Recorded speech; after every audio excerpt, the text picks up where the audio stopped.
Bienvenue sur Kinéline, la chaîne de bien-être émotionnel pour toute la famille. Je suis Céline, kinésiologue, et ici je vous propose des réflexions et des outils pour aborder les émotions, que vous soyez parents ou enfants. Ensemble, apprenons à mieux nous comprendre, à nous accepter et à avancer vers un mieux-être. Kinéline, votre bien-être émotionnel au cœur de chaque épisode.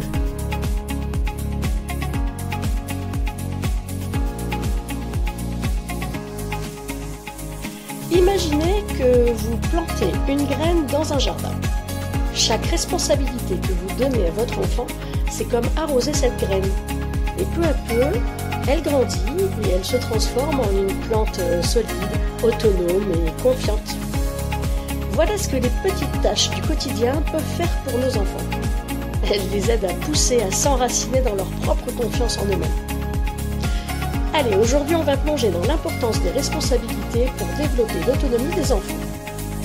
Alors, comment de simples tâches peuvent, jour après jour, bâtir des individus responsables et autonomes ? Je vais vous raconter quelques petites histoires personnelles et vous raconter comment vous aussi, vous pouvez encourager votre enfant à prendre des responsabilités dès maintenant. Alors pour commencer, vous allez me dire, pourquoi donner des responsabilités à nos enfants ? Eh bien parce que c'est essentiel. Quand on pense à l'éducation, on imagine souvent ce que nous, en tant que parents, nous devons faire pour nos enfants. Mais une des clés pour préparer nos enfants à devenir des adolescents, puis des adultes responsables, eh bien c'est de leur donner des responsabilités dès leur plus jeune âge, dès qu'ils sont petits. Ça peut sembler anodin comme ça, mais même la plus petite tâche peut avoir un impact énorme sur leur développement. Alors il y a Marco Yuan, qui est un expert en pédagogie, qui explique que les responsabilités sont un véritable levier pour l'autonomie. Par exemple, quand on demande à notre enfant de ranger ses jeux après avoir joué, c'est pas juste une corvée pour nous aider à garder la maison en ordre. Non, c'est un acte fondamental pour leur développement à eux. Oui, parce que ça leur apprend que leur contribution est précieuse, que leur aide est importante et qu'ils font partie de quelque chose de plus grand, et ce plus grand, c'est la famille, et que dans cette famille, chacun a un rôle à jouer et qu'ils ont leur place. Vous allez imaginer que chaque petite tâche, c'est comme une brique dans la construction de leur autonomie. Peu à peu, ils réalisent qu'ils sont capables de faire des choses par eux-mêmes, et ça les rend fiers d'eux.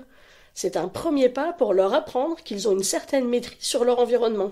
Alors bien sûr, au début, ils vont râler, mais après, ils vont avoir ce sentiment de fierté de l'avoir fait seul, parce que bien sûr, vous allez valoriser ce comportement et cette réussite. Les responsabilités permettent d'encourager l'autonomie et la discipline. Alors je m'explique.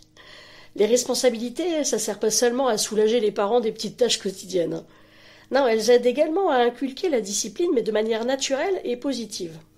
Souvent, quand on dit discipline, on entend punition, on entend négativité, on entend quelque chose de strict et de rigide, alors que là, pas du tout. Là, quand on parle de discipline, on parle de poser un cadre. Quand votre enfant sait que certaines tâches sont attendues de lui, il va commencer petit à petit à s'organiser sans qu'on ait besoin de le lui rappeler constamment. Mais alors, quel gain de temps pour vous ? Prenons un exemple simple. Si on demande à un enfant de mettre la table tous les soirs, alors au début, il le fera que parce qu'on lui demande, mais au fil du temps, cette tâche peut devenir une habitude. Et sans avoir besoin de rappel permanent, l'enfant saura que cette tâche-là fait partie de sa routine. Et il ou elle commence à prendre cette responsabilité à cœur, et ça développe l'autonomie tout en instaurant un sens du devoir. Et si vous avez plusieurs enfants, il suffit de mettre en place un planning avec des jours de répartition des tâches de la maison. Ce tableau peut se faire avec eux, c'est même préférable. Comme ça, ils choisissent leur jour et ils comptent le nombre de fois que chacun fait la tâche pour que ce soit juste. Et en prenant part à la rédaction de ce planning, en fait, ils s'investissent déjà dans la tâche. Alors, ce processus ne se limite pas seulement à la simple tâche de mettre la table, ça serait trop facile.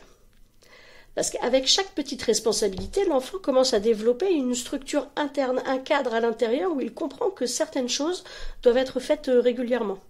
Et ça les prépare à gérer des tâches plus complexes à mesure qu'ils grandissent. Ça leur apprend le sens de l'effort, le sens du devoir et la fierté d'avoir fait des choses. En tant que parent, vous pouvez observer quelque chose de magique qui va se produire. C'est la naissance de la fierté. Oui, bien sûr, comme je vous l'ai dit tout à l'heure, au départ, il va râler, il va ronchonner en disant « Ah, je l'ai déjà fait hier » ou « Je l'ai déjà fait 2 fois ». Sauf que, au fur et à mesure que vous allez le féliciter, il va se sentir compétent, utile, et ça va l'encourager à faire plus. Et vous allez voir que du coup, comme vous êtes amené à le valoriser, vous ne serez plus focalisé sur tout ce qu'il ne fait pas, mais vous mettrez l'accent sur ce qu'il fait. Et ça a une valeur magique à leurs yeux. Chaque petite réussite, ça crée une dynamique positive où l'enfant se sent de plus en plus capable. L'impact des responsabilités sur la confiance en soi et la compétence est énorme. Parce qu'à chaque fois que votre enfant accomplit une tâche avec succès, vous verrez un éclat de fierté dans ses yeux, parce que ça renforce l'idée qu'il sait faire les choses. C'est comme monter un escalier. Chaque étape représente une réussite. Chaque marche emmène vers le succès. Et chaque réussite renforce la confiance en soi. Alors bien sûr, pour l'enfant petit, ce sera des petites tâches. Et pour l'enfant de plus en plus grand, ce sera des tâches de plus en plus complexes. Moi, je me souviens de la première fois où j'ai demandé à mon fils de mettre la table. Il était tout petit, il fallait qu'il porte les verres. C'était un vrai défi pour lui. En plus, il était un peu maladroit quand il était petit. Mais je revois ses yeux quand il a réussi à porter le verre qui était rempli d'eau sur la table sans le renverser. Mais il était tellement content. C'est rigolo, c'est un souvenir que j'ai encore très présent en moi. Alors, c'était pas juste un verre d'eau qu'il avait porté sur la table, c'était le symbole de son autonomie qui grandissait. Et cette petite tâche lui a permis de réaliser qu'il pouvait faire les choses seul, parce qu'il était pas grand, il devait avoir 2 ans. Et c'est là que réside tout l'impact des responsabilités. Alors, les tâches simples, comme arroser les plantes ou aider à plier le linge, peuvent sembler banales, mais elles apportent beaucoup. Elles enseignent à vos enfants qu'ils ont un rôle à jouer dans le bon fonctionnement de la maison. Parce qu'en fait, dans un foyer, c'est comme une équipe. Il n'y a pas que les parents ou que la maman ou que le papa si c'est un foyer solo. Chaque personne du foyer a son rôle à jouer. Seul, le parent ne peut pas y arriver et seul, l'enfant ne peut pas y arriver. C'est vraiment faire équipe avec parents et enfants. Et ils réalisent, les enfants, que ce qu'ils font a un impact sur le bien-être familial. Et ça, c'est incroyablement valorisant pour eux. Alors bien sûr, ils ne vont pas aimer ni adorer rendre ces services ou faire leurs tâches, mais ils savent au fond d'eux que c'est quelque chose de nécessaire et de bon.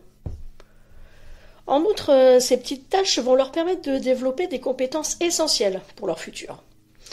Par exemple, en pliant des vêtements, l'enfant travaille sa coordination motrice. Il développe un sens de l'organisation. Ces compétences paraissent toutes simples, mais elles sont fondamentales et elles leur serviront dans de nombreux aspects de leur vie future. Et puis ça leur montre aussi, sans le savoir, que quand ils seront chez eux, ils sauront faire. Quand ils auront leur propre foyer, ils pourront s'organiser. Combien de jeunes aujourd'hui se retrouvent démunis, seuls chez eux, en ne sachant pas faire les choses, ni par où commencer, ni savoir s'organiser, et ils se sentent démunis. Donc si vous apprenez à vos enfants à avoir des responsabilités et à les mener à bien chaque jour ou chaque semaine, vous leur rendez un fier service. Alors comment intégrer les responsabilités dans le quotidien de l'enfant ? Alors vous allez me dire comment commencer ? Déjà, il est essentiel d'adapter les tâches à l'âge et aux capacités de l'enfant, afin qu'il ne se sente pas dépassé, parce que sinon, il n'y arrivera pas. Alors voici quelques exemples rapides de responsabilités que vous pouvez commencer à introduire selon l'âge de votre enfant. Alors pour les tout petits, à partir de 2 ans, ils peuvent commencer à ranger les jouets avec vous, mettre des couverts sur la table, commencer à porter les verres ou les gobelets remplis ou non d'eau, de jeter des choses à la poubelle.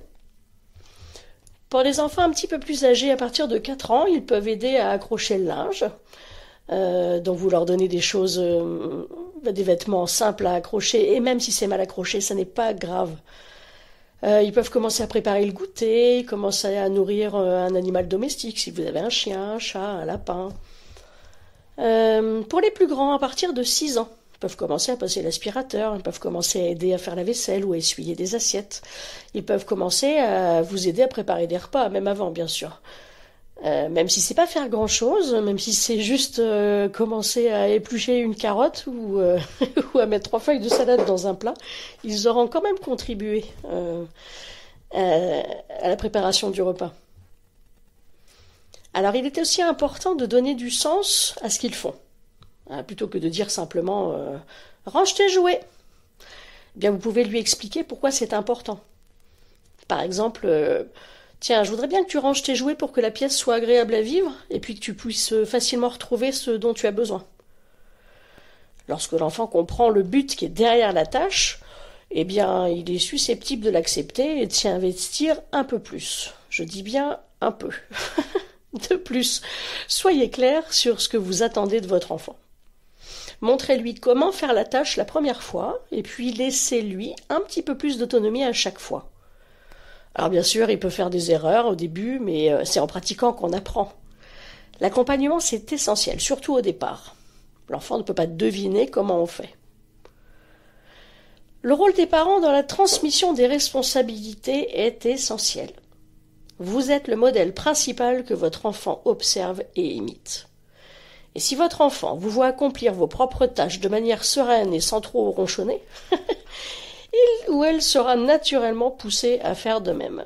Je dis ça, mais je suis la première à râler à chaque fois que je dois accrocher ou décrocher le linge. Mais je le fais quand même et je le leur souligne. Je dis, tu vois, je râle, mais je le fais quand même. Lorsque je faisais le ménage ou quand je préparais les repas avec mes enfants autour de moi, je leur montrais non seulement comment faire, mais aussi pourquoi on le faisait. Et du coup, quand on prépare les repas, on est souvent plusieurs à le faire, ou quand on fait le ménage, chacun sa tâche et on le fait ensemble et c'est beaucoup plus agréable. Alors en expliquant que chaque membre de la famille a un rôle, un devoir pour que tout fonctionne bien, eh bien l'enfant comprend qu'il fait partie de cette famille. Ça renforce son sens du devoir et son sentiment d'appartenance. Alors une autre chose à garder à l'esprit et qui est très important, c'est que les erreurs, ce sont des opportunités pour apprendre. Donc si votre enfant fait des erreurs, laissez-le ajuster, ne le grondez pas, ne cherchez pas surtout la perfection dès le départ. Même si ça n'est pas fait comme vous l'auriez fait, ça n'est pas grave. Et si ça n'est pas parfaitement fait, ce n'est pas grave. Rappelez-vous que vous aussi, vous êtes passé par ces étapes-là. Avant de savoir faire, vous vous êtes trompé, peut-être même que vous avez cassé, peut-être que vous n'avez pas fait les choses comme vos parents vous l'avaient demandé.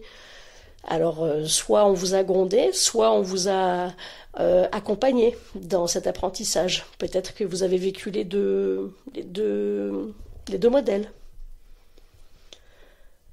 Donc une chose à garder à l'esprit, c'est que les erreurs sont des opportunités d'apprentissage et que l'autonomie se développe en essayant, en échouant et puis à la fin en réussissant.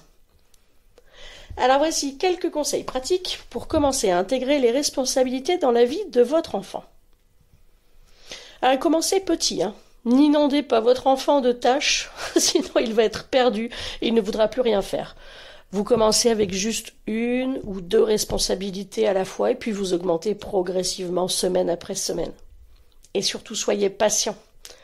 Les premières tentatives peuvent être très imparfaites, parfois même un peu catastrophiques. Mais bon, ça fait partie du processus. Encouragez plutôt les efforts plutôt que de vous focaliser sur les résultats ou les erreurs. Sinon, ça risquerait de le fermer et de le saboter. Restez constant. La clé, c'est la régularité. Si une tâche devient une habitude, votre enfant saura ce qui est attendu pour lui ou pour elle. Valorisez l'effort. Félicitez votre enfant pour ses efforts, même si le résultat n'est pas parfait. Bravo d'avoir essayé, tu progresses. C'est bien, tu vois, la dernière fois tu n'y arrivais pas, regarde, c'est mieux. C'est bien plus motivant que de pointer ce qui n'a pas été fait correctement. Alors, pour finir, il est essentiel de comprendre que donner des responsabilités à votre enfant, c'est bien plus que les aider à réaliser des petites tâches quotidiennes. C'est en fait un moyen puissant de les aider à grandir, à devenir plus autonomes, confiants et capables. Et chaque petite responsabilité qu'ils acceptent contribue à construire leur future autonomie. Merci d'avoir écouté cet épisode. J'espère que vous repartez avec des idées concrètes pour intégrer plus de responsabilités dans le quotidien de vos enfants et de votre famille. Et surtout, n'oubliez pas, c'est en leur confiant des petites missions qu'ils deviendront des adultes responsables et épanouis.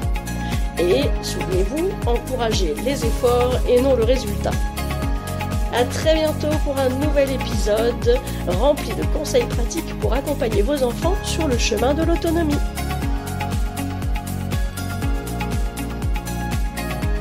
Merci d'avoir regardé cette vidéo sur Kinéline. J'espère qu'elle vous a été utile. Pensez à vous abonner pour ne pas manquer les prochaines vidéos et laissez un petit like ou un commentaire si ça vous a plu. Vous pouvez aussi me retrouver sur céline-kinésiologie.fr ou sur Facebook à Céline-kinésiologie. Et n'hésitez pas à partager cette vidéo autour de vous. Allez, on se retrouve très vite!